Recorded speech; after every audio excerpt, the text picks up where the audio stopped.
Welcome everyone. आज के lesson में हम देखेंगे कि हम एक विनिंग प्रपोज़ल कैसे लिख सकते हैं। प्रपोज़ल क्या चीज़ है? जब भी आपको किसी भी जॉब पे अप्लाई करना होता है तो आपको एक क्लाइंट के लिए प्रपोज़ल लिखना पड़ता है कि आप उस प्रोजेक्ट को या उस इशू को या उस टास्क को किस तरह से करेंगे। उसको आप बेसिकली एक प्रपोज़ल बोलते हैं। सो विनिंग प्रपोज़ल लिखने के लिए मैं आपको एक टेम्पलेट्स भी दिखाऊंगा, कुछ टिप्स भी दूंगा। एंड आपको इसको बहुत केयरफुली देखना है क्योंकि ये बहुत इंपॉर्टेंट पार्ट है आपके फ्रीलांस जर्नी के अंदर and to make you successful. So let's see on the screen. So the way मैंने इसको मैनेज जिस तरह से किया हुआ है। सो ये हमारी कुछ डोमेन्स हैं। ये मैंने एक गूगल शीट बनाई है जिसमें मैंने यहाँ पे जिन जिन डोमेन्स पे हम काम करते हैं वो एक साइड पे डोमेन्स लिख ली हमने उनकी, और दूसरे साइड पे हमने गूगल डॉक्स बना लिए हैं वहाँ पे। अब होता क्या है, मैं आपको इसमें से दो एग्जांपल्स दिखाता हूँ, एक वर्डप्रेस की एंड दूसरी ई कॉमर्स की। ओके। सो प्रपोज़ल राइटिंग में सबसे सबसे मेन चीज़ जो आपने याद रखनी है कि प्रपोज़ल लेंथी लिख देने से इसका मतलब ये नहीं है कि प्रपोज़ल अच्छा लिखा गया है, या प्रपोज़ल शॉर्ट लिखेंगे तो इसका मतलब है कि प्रपोज़ल अच्छा है। प्रपोज़ल लेंथी या शॉर्ट से कोई ताल्लुक़ नहीं है।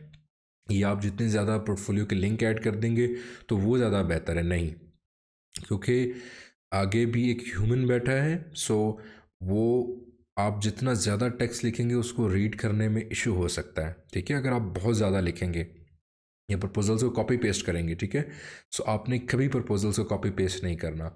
ये मैं एक प्रोसेस दिखा रहा हूँ जिस प्रोसेस के थ्रू आप अपने प्रपोजल्स को राइट करेंगे और अपना एक विनिंग प्रपोजल लिखेंगे। सो लेट्स से आप कॉपी राइटिंग करते हैं तो आपने डिफरेंट जो आपकी स्पेसिफिक जो निशेज़ हैं उनकी आपने डोमेन्स बना ली और उनके प्रपोजल आपने लिख लिए, एक ड्राफ्ट के तौर पे लिख लिए। ठीक है।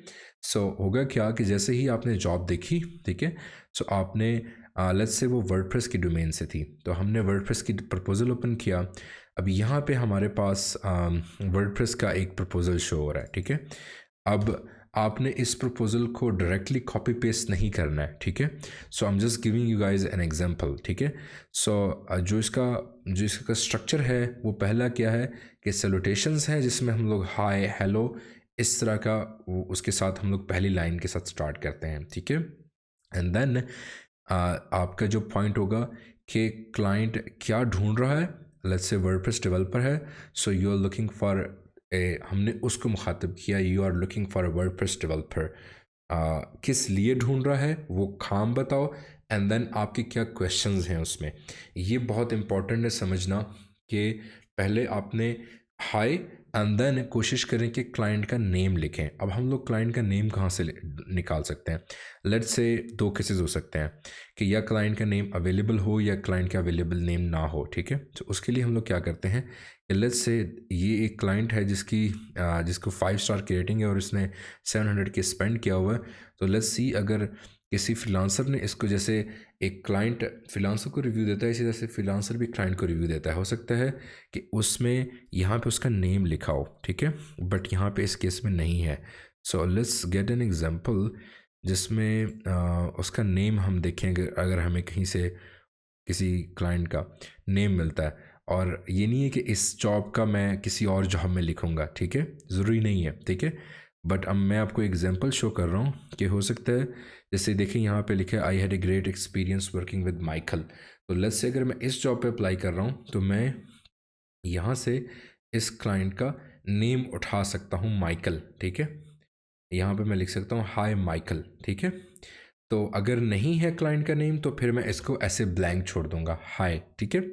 And the next part would be कि यू आर लुकिंग फॉर, अगर वर्डप्रेस है तो वर्डप्रेस, अगर कॉपीराइटर है तो कॉपीराइटर, जो क्लाइंट ने वर्डिंग यूज़ की है उसमें मैं वही यूज़ करूँगा। लेट्स से उसने लिखा हुआ फ्रंट एंड डेव नीडेड, तो मैं यहाँ से लिखूँगा you are looking for a front end dev. ठीक है। Front end dev. ठीक है। मैं वही एग्जैक्टली वर्डिंग यूज़ करूँगा जो क्लाइंट ने यूज़ किया था, कि क्लाइंट को हो सकता है क्लाइंट ज़्यादा टेक्निकल ना हो, उसको पता हो कि फ्रंट एंड डेव चाहिए मुझे। अगर आप फ्रंट एंड डेवलपर लिखें और डेव की जगह हो सकता है कन्फ्यूजन हो। सो कोशिश करेंगे क्लाइंट की ही वर्डिंग्स को यूज़ करें अपने प्रपोजल्स के अंदर, ताकि उसे लगे कि आपने उसका प्रपोजल रीड भी किया है और आप उसे प्रॉब्लम समझ भी गए हो। सो प्रपोजल के पार्ट्स को समझें। So the first part would be आपने क्लाइंट का नेम कोशिश करनी है कि अगर उसके रिव्यूज़ में से मिल जाए, ठीक नहीं है तो आपने हाई से स्टार्ट किया and then what you are looking for, जैसे हमने लिखा कि क्या ढूंढ रहा है वो, एक फ्रंट एंड डेवलपर ढूंढ रहा है, किस लिए ढूंढ रहा है। अब हम इस अपने जॉब प्रपोजल में से देख सकते हैं कि वो फ्रंट एंड डेवलपर किस लिए ढूंढ रहा है। जैसे कि उसने लिखा भी हुआ है कि front end dev needed for a user profiling system और स्पा बेस फायर बेस, उसको एक फ्रंट एंड डेवलपर चाहिए जो कि प्रोफाइलिंग सिस्टम बना के दे उनको। सो हम लोग यहाँ पे लिख सकते हैं कि you are looking for a front end developer dev front end dev to create a profiling system. ठीक हो गया, यहाँ तक आपने फुल स्टॉप। अब ये पता चल गया कि क्लाइंट क्या ढूंढ रहा है, किसको ढूंढ रहा है, किस लिए ढूंढ रहा है, फ्रंट एंड डेवलपर को ढूंढ रहा है और प्रोफाइलिंग के पेजेस के लिए ढूंढ रहा है। The next part would be आपके इस जॉब से रेलिवेंट ऐसे क्या क्वेश्चंस हैं जो आप पूछ सकते हैं कि जिनको रीड करके क्लाइंट आपको रिस्पॉन्ड बैक करे।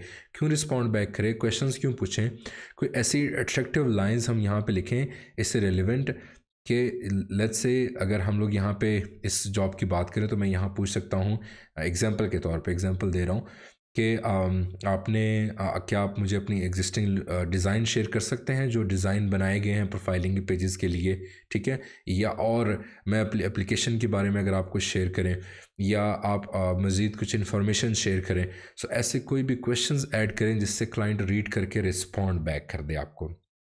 अगेन मैं रिपीट कर रहा हूँ, पहले आपका मैसेज हाय, क्लाइंट का नेम, देन वो किस को ढूंढ रहा है, किस लिए ढूंढ रहा है, आपके क्वेश्चंस क्या हैं, ठीक है, उस जॉब से रेलिवेंट। देन आपका जो आएगा अबाउट, ठीक है, ये जो अबाउट आएगा। अब ये अबाउट और ये अबाउट सेम नहीं है, ठीक है, ये अबाउट और ये अबाउट सेम नहीं है। क्यों सेम नहीं है, यहाँ पे वर्डप्रेस का डेवलपर है तो उसका अबाउट वर्डप्रेस पे ज़्यादा फोकस है, उसके से रिलेवेंट अबाउट है। यहाँ पे ई कॉमर्स है तो उसका अबाउट भी ई कॉमर्स से है। और ये जो शीट बनाई गई है इसी पर्पस के लिए बनाई गई है कि जिस भी जॉब पे आप अप्लाई कर रहे हो उसी तरह कस्टमाइज प्रपोजल आपके पास हो, ठीक है। एंड इसी तरह से जिस तरह से अबाउट हर एक कस्टमाइज्ड है, इसी तरह से पोर्टफोलियो के लिंक भी, लेट्स से ये वर्डप्रेस है तो वर्डप्रेस की वेबसाइट के लिंक्स हैं यहाँ पे। अगर ये ई कॉमर्स है तो ये शॉप्स के लिंक हैं, ठीक है। मैं ऐसे नहीं कर सकता कि एक कंपनी की वेबसाइट के लिंक्स मैं ई कॉमर्स में डाल दूँ जहाँ पे ई कॉमर्स है ही नहीं। तो क्लाइंट जब उसको अगर क्लिक करके देखता है तो वो कहेगा कि यार यहाँ पे तो शॉप है ही नहीं, कुछ प्रोडक्ट्स ही नहीं है, कुछ परचेजिंग ही नहीं मैं कर सकता, तो फिर ये ई कॉमर्स की वेबसाइट कैसे इसके पोर्टफोलियो में, ठीक है। एंड देन शॉर्ट मैसेज, आप यहाँ पे इंटरव्यू का बोल सकते हैं, आप कुछ भी जो कि आपको कैची लगता है, बट सिंपल इज़ दैट आप यहाँ पे ये भी ऐड कर सकते हैं। आपके अगेन मैं रिपीट कर रहा हूँ, आपके प्रपोजल को लेंथी नहीं होना चाहिए, you shouldn't be sound like a marketing person, या एक ऐसा भी नहीं होना चाहिए कि एक प्रपोजल ये मैंने लिखा हुआ है ये मैं पकड़ूँ, इसे कंट्रोल सी जॉब्स देखूँ, अप्लाई करता जाऊँ कि कोई ना कोई तो रिप्लाई करेगा, but that's not gonna happen, ऐसा कभी भी नहीं होगा। आपको हर क्लाइंट के लिए कस्टमाइज प्रपोजल लिखना है। कस्टमाइज प्रपोजल से मुराद क्या है, ये तो ऑब्वियसली आपका सेम रहेगा, ठीक है, क्योंकि ये ऑलरेडी आप एक दफ़ा हर एक में चेंज कर चुके होंगे, हर एक का चेंज हो चुका होगा। आपको हर एक में कोशिश करनी है क्लाइंट का नेम निकालें, अगर है ठीक ऐड करें, दूसरा वो किस को ढूंढ रहा है, किस लिए ढूंढ रहा है, और आपकी उस जॉब से रेलिवेंट क्वेश्चंस क्या हैं। Simple is that. So this is how you could write a perfect winning proposal. I hope this will make sense. Thank you.